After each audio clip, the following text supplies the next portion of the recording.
Bonjour Hélène, bonjour Hélène.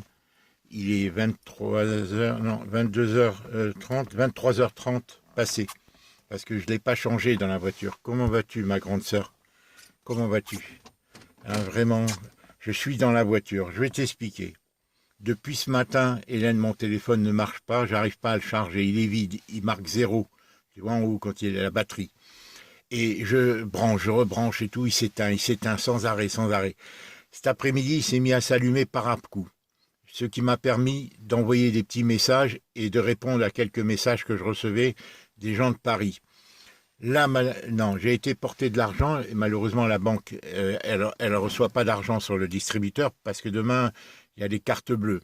Donc, bon, je suis resté et là, elle charge dans ma voiture, le téléphone charge. Hélène, j'ai deux batteries. Tu sais que je l'avais changé quand j'étais chez Clarisse il y a 2 mois et demi. Je l'avais changé. Et là, rien, Hélène. Tous les câbles, rien. Et dans la voiture, là, cette fois-ci, il charge. Ce matin, il ne chargeait pas. Alors, à tel point que je me pose la question, Hélène, est-ce qu'il n'est pas sous contrôle, mon téléphone, par Big Brother? Ils contrôlent tout, Hélène. La 5G, la 4G, tout. Ils contrôlent tout ce qu'ils veulent. C'est pour ça qu'ils nous le laissent à ce prix-là et qu'ils contrôlent tout ce qu'on dit. J'ai une personne là qui habite dans l'immeuble. Elle a envoyé un message contre Macron.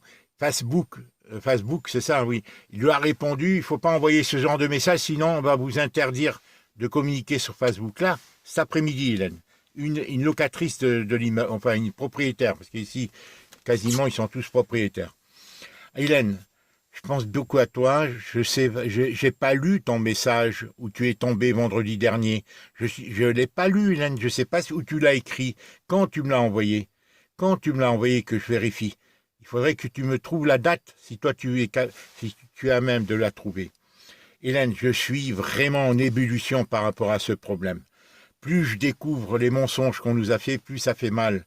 On est dans une société, Hélène, ils veulent nous imposer le vaccin. Ils veulent nous confiner, ils ne vont pas nous libérer comme ça. Hélène, j'ai reçu un message très important de Yann, de la personne que je connais. Il est dit, surtout si le gouvernement vous demande de rentrer une application dans votre téléphone, quelle qu'elle soit, pour avoir la dérogation, pour avoir n'importe quelle application, tu ne la mets pas sur ton téléphone. Tu ne la mets pas et tu dis aux gens de ne pas la mettre.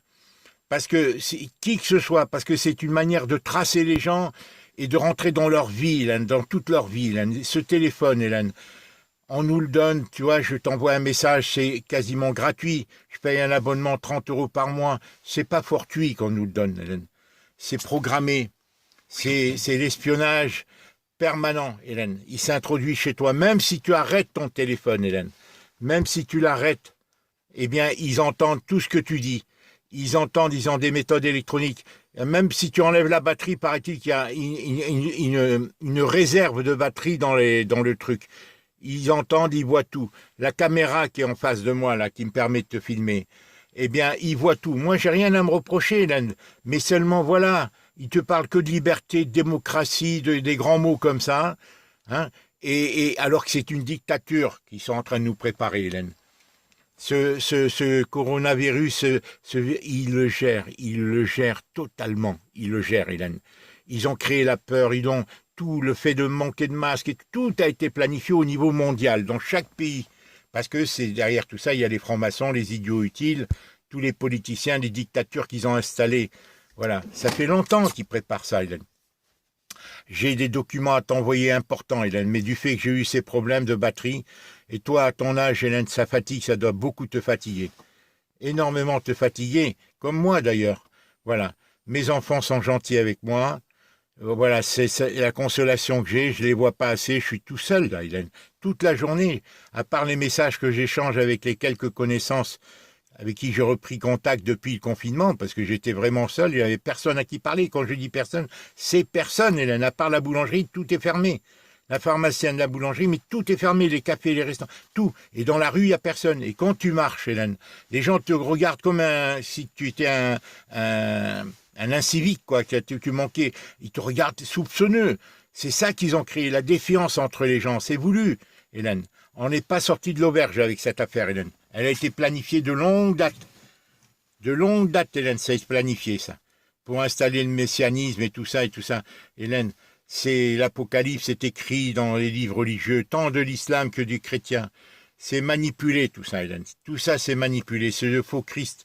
C'est l'antichrist qui veut prendre le pouvoir en passant en force, en nous imposant par l'argent et tout. Tout ce qu'ils nous ont divisé dans nos familles. Tout, Hélène, tout ce qu'ils ont pu faire. Moi, je n'ai ras-le-bol. C'est pour ça que j'ai pas peur de leur dire. Ils le savent d'ailleurs qui je suis. Moi, le téléphone aujourd'hui, je suis sûr qu'il était sous leur contrôle. Il était sous le contrôle des services secrets ou j'en sais rien, parce que moi, bien entendu, mes pensées, ils les connaissent. Hein. C'est pas depuis maintenant, c'est depuis 40 ans qu'ils les connaissent, depuis 50 ans. Voilà. Écoute, voilà ce que j'avais à te dire, Hélène. Envoie-moi le message concernant tes souffrances. Toi, là, vraiment, je m'inquiète de te voir tomber si souvent. Je ne sais pas comment peut-être d'un seul coup qu'il y a un problème de circulation sanguine. C'est pas une maladresse de ta part. Si tu tombes comme ça, Hélène, c'est qu'il y a un problème circulatoire. C'est comme moi, j'avais des vertiges. D'un seul coup, je tenais plus debout, j'avais des vertiges. C'est un problème de circulation sanguine. Alors là, il faut qu'on voit.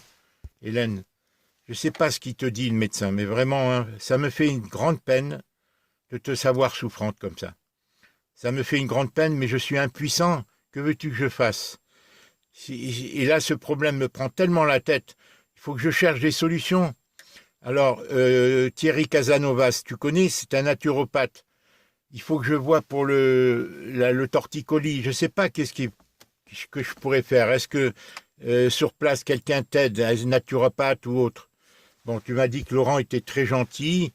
Je suppose que Jacqueline aussi. Tu as des amis, ils t'envoient des tas de messages. Mais ça ne te remet pas tout ça, ça ne te redonne pas ta santé. Hélène, je ne sais pas quoi te dire. Alors pour André, c'est la même chose. Je voulais téléphoner aujourd'hui, mais comme mon téléphone portable ne marche pas, mais je peux l'appeler avec le fixe. Mais moi, je me suis crispé sur le portable pour pouvoir communiquer avec toi. Là, écoute, je te jure sur la tête de mes 4 enfants, Hélène, impossible de charger. Et là, j'ai quand même 60% dans la batterie chargée. Alors que depuis ce matin, impossible, Hélène. Brancher, enlever, ça s'arrête, en revanche, j'essaye, j'ai pu envoyer, ça dure 10 secondes et ça s'arrête, il faut remettre, je change de batterie. Et là, je suis dans la voiture, je te fais la vidéo de la voiture et ça marche. Alors, envoie-moi, Hélène, le truc, dis-moi pour ce que tu as, hein, à propos du médecin, ce qu'il t'a dit. Hélène, il faut vraiment, je ne sais pas comment t'aider, comment te dire, quoi te dire. Bien sûr, tu n'as pas ton téléphone, on pourrait parler plus souvent, mais tu sembles fatigué aussi. Tu as peut-être aussi peur que je te fatigue. C'est vrai que j'ai beaucoup de choses dans la tête et j'aimerais trop parler avec toi. Mais je parle avec mes enfants comme ça, hein, je leur fais des audios. Hein. Mais écoute, Dieu a créé la parole, on va pas la perdre. Hein. Et il faut communiquer. Le lien, il faut le créer, Hélène. Tout est psychologique. On est dans un monde de solitude. Ça a été créé, provoqué, tout ça. Ça a été provoqué avec l'argent. Ils ont divisé le monde. Et maintenant, avec l'argent, ils vont le diviser encore plus. Avant, c'est en donnant à profusion. Hein, après la guerre, les 30 glorieuses et tout, les sociétés de consommation, et maintenant ils le raréfient. Ils ont détruit l'amour avec l'argent, parce que les gens rivalisaient dans les fratries, tout, les gens ont appris à vivre seuls, à dire j'ai pas besoin de personne, puisque j'ai la retraite, j'ai l'assurance maladie. Ça a divisé, c'est des biens en soi, je t'avais dit. Et maintenant ils le raréfient. Voilà. Ils mélangent tout. Enfin, je vais t'envoyer des messages, Hélène, je vais t'envoyer que mon copain Yann m'a envoyé. D'accord? Je vais t'envoyer sur des citations d'Attali, de Sarkozy, de Julien Drey et toute la clique, là, Berger et tout ça. Des citations qu'ils ont fait. Et c'est ces gens-là, Hélène, qui gouvernent le monde. C'est ces gens-là qui veulent imposer les mondialismes. C'est des fous, Hélène, c'est des malades. Et eux, ils veulent être l'élite qui gère les autres peuples. Une élite, soit pseudo-élite. Une oligarchie qui se transmet les pouvoirs.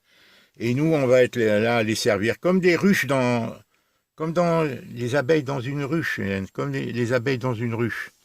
Voilà, je t'embrasse, Hélène. Je voulais te quitter. Comme j'en suis à 9-10 minutes, je vais aller la télécharger. Hélène, j'étais au centre-ville. La banque, ils ne m'ont pas pu prendre l'argent que j'ai voulu verser. 3 fois, les gendarmes sont passés près de mon camion. Ils tournent. On est seuls. Il n'y a personne dans les rues. Pourquoi ils vont arrêter quelqu'un qui est seul dans sa camion ou dans sa voiture ou qui marche pour vérifier son papier? Là, c'est pas de la soumission.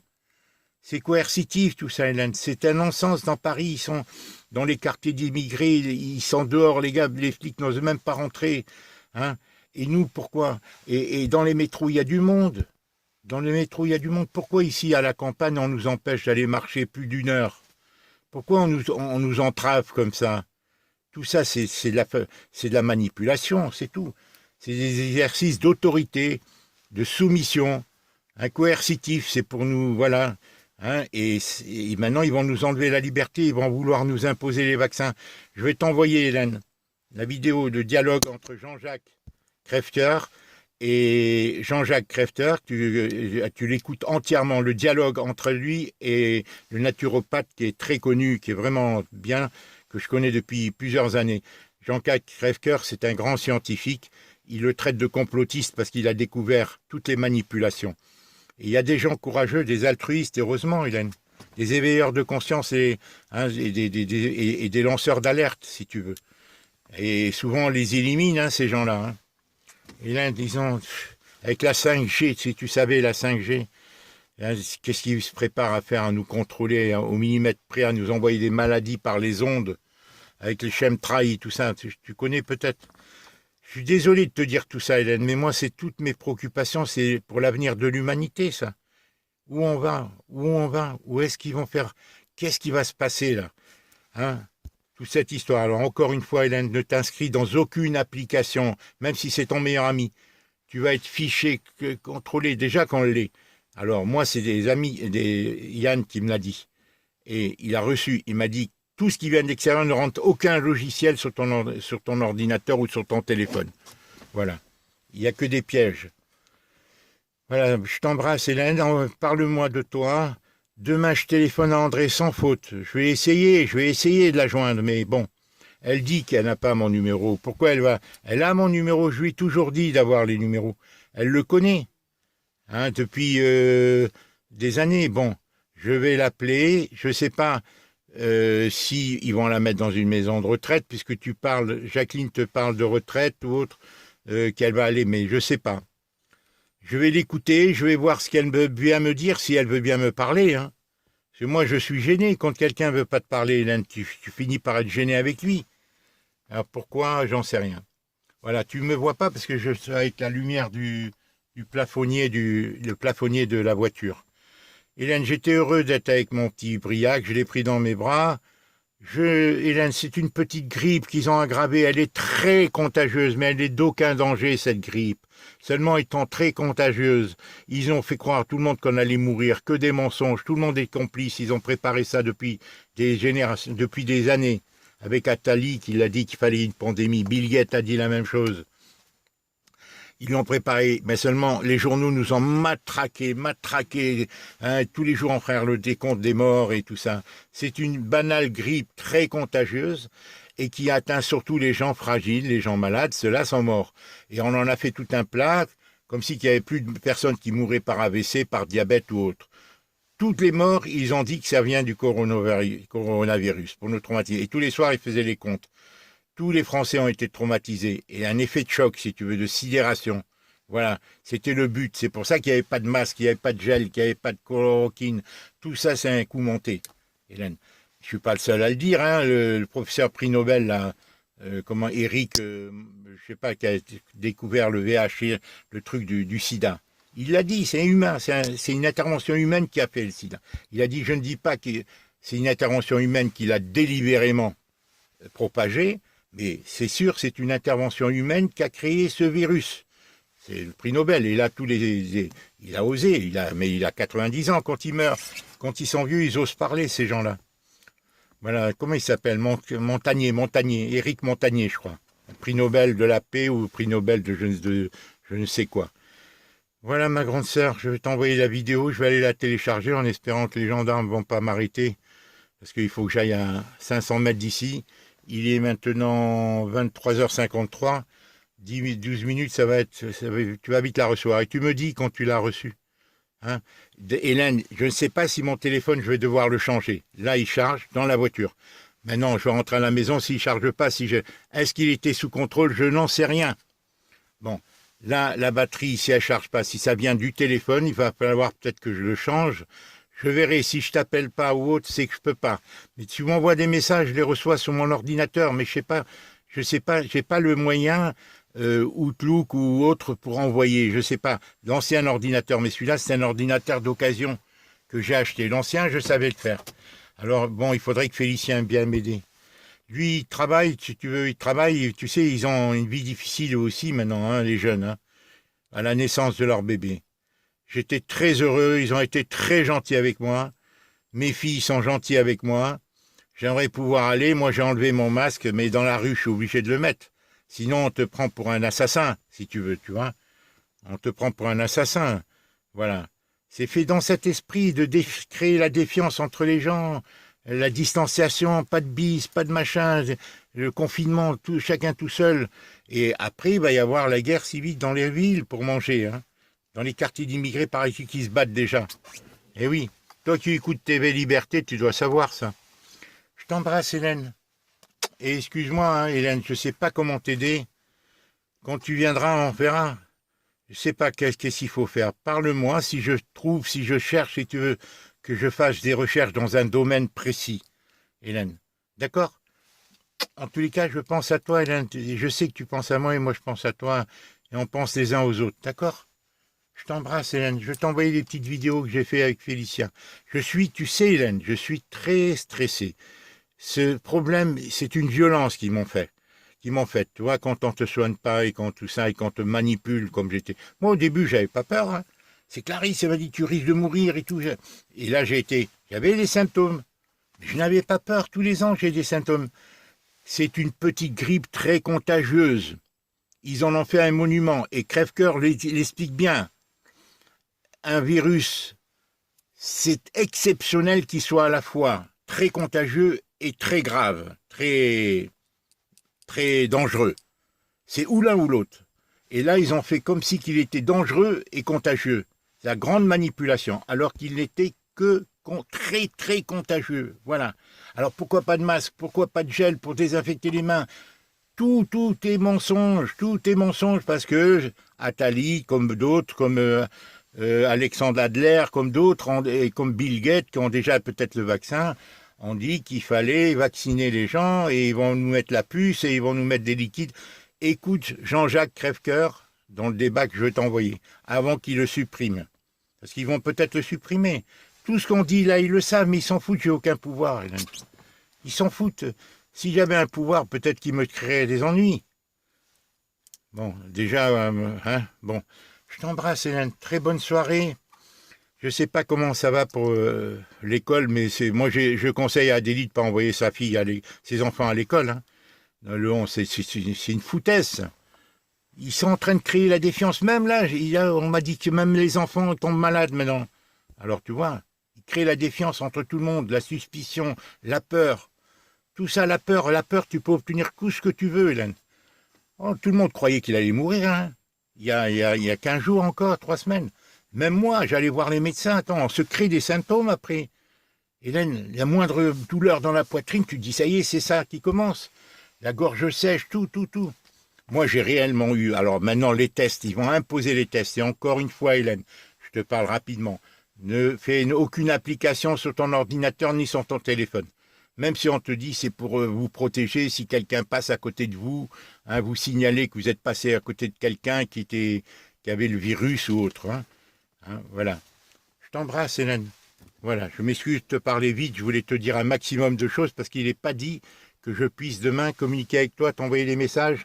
Je le vais prendre très rapidement parce que le dépanneur, avant le 11, il n'ouvrira pas. Il faudra que je prenne une décision d'acheter peut-être un portable si ça ne marche pas. Voilà. Mais là, ça télécharge dans la voiture. Attends de comprendre quelque chose. Alors moi, je ne comprends rien parce que depuis ce matin, Hélène, j'essaye, j'ai 2 câbles, j'ai 2 batteries et tout. Dans la maison, j'ai essayé, je suis arrivé, ça dure 10 secondes, il s'éteint. Et pour arriver à 10 secondes, des fois, je mets un quart d'heure pour l'allumer. J'appuie, non, ça ne s'allume pas, j'arrête, je reprends. Et sans arrêt. Alors, qu'est-ce qui se passe au juste, hein? Big Brother est partout, il entend tout, il voit tout. Hein. Pour moi, j'ai mes hypothèses qui contrôlent mon téléphone. Ils peuvent même nous envoyer des ondes par l'appareil, nous chauffer le cerveau avec ça. Je te dis, moi j'ai déjà eu ça. J'ai senti que j'avais chaud. Hein. Est-ce qu'ils peuvent nous envoyer des ondes par l'électromagnétisme. C'est pour ça qu'ils nous le donnent, c'est pour ça qu'il ne faut pas le coller. Et ce qui est sûr, c'est que même s'il est éteint, on entend tout. Ils entendent tout ce qu'ils ont. Et la caméra qui est en face de moi, qui me permet de me filmer, même s'il est éteint, ils peuvent, par des mesures électroniques, voir qui est en face, qui parle. Et tout ce qui se passe dans ta maison. Et même sur le téléviseur, c'est la même chose. Sur tout, c'est comme ça. Tout est surveillé maintenant. Tout est branché. Tout est... Voilà. Je t'embrasse. Mais excuse de te dire tout ça, c'est la réalité, Hélène. Crois-moi, Hélène, c'est la réalité. Je lis beaucoup, je te dis beaucoup de choses, je te livre beaucoup de choses. J'espère que je te fais pas trop de mal en te présentant tous ces faits, toutes ces réalités. C'est le meilleur des mondes, hein. C'est tout. Hein, c'est 1984, c'est tout, les robots, hein, comme Véronique Lévy a dit, hein, le monde des robots. Hein. Ils lui ont préparé de longue date, hein, c'est l'aboutissement de quelque chose de biblique, hein, qui remonte à... Alors je vais t'envoyer un autre, Youssef Indy. Il parle de ça, Youssef Indy, l'historien marocain, qui est avec Escada, avec les chrétiens et tout. C'est un grand historien, il est spécialiste des religions. Youssef Indy, un Marocain. C'est un jeune, je vais t'envoyer ça aussi, écoute-le. Tout ce que je t'envoie, écoute-le, même si c'est long, par à coup, si tu veux comprendre, Hélène, parce qu'il n'y a rien de pire que l'ignorance. C'est pour se faire manipuler, il n'y a rien de pire. Si on est ignorant, si on écoute les masses médias ou des gens qui sont influencés par les médias, qui n'ont aucune conscience d'efforts de réflexion et tout, eh ben, on tombe. Hein. Ta meilleure amie, si elle est ignorante, elle peut te pousser à faire des erreurs. C'est l'ignorance qui peut te mettre dans la merde, comme on dit vulgairement. Je t'embrasse, Hélène. Très bonne soirée. Je vais maintenant aller la poster. Il est minuit, exactement. Je vais aller la poster. Au revoir. Alors, si j'arrive pas à te rejoindre, je dois changer mon téléphone. Je devrais en acheter un autre. Hein, Hélène, je suis désolé. Parce que si je ne veux pas attendre, de toute façon, celui-là, ça fait plusieurs fois qu'il tombe en panne. J'ai beaucoup de mal à le télécharger. Je t'embrasse, Hélène. Je vais t'envoyer aussi des photos une ou deux autres vidéos, Hélène. J'étais vraiment très heureux. Clarisse m'a envoyé des vidéos là ce soir de Paul, qui est adorable aussi. Mes filles reprennent possession, je les aide par les conseils que je leur donne. D'être des vraies mamans, de s'occuper, d'être pleine d'abnégation pour leurs enfants. Et de vivre et de créer des stocks, parce que tout le monde va être difficile, Hélène. Au niveau de l'alimentation et tout, on ne sait pas ce qui va se passer dans les villes, Hélène. Il va y avoir des carences, enfin. En Calédonie, il n'y a plus rien. Bon, tant mieux. Mais on attend la suite. Au revoir. Et parle-moi, Hélène. Moi, tu me dis que j'ai pas reçu ton message, Hélène. Je ne l'ai pas lu. Je t'embrasse. Ou tu me dis que tu es malade ou que tu es tombé. Au revoir, Hélène. Et si tu rétablis ton téléphone, ça serait bien. Je ne m'imposerai pas. On se dit des petits bonjours de 2 minutes, 3 minutes seulement. Ou tu me dis, oui, appelle-moi, Marcel, réponds-moi ça. C'est bien, c'est direct, tu comprends? Je t'embrasse. Et c'est plus confidentiel quand même que de laisser des vidéos. Au revoir.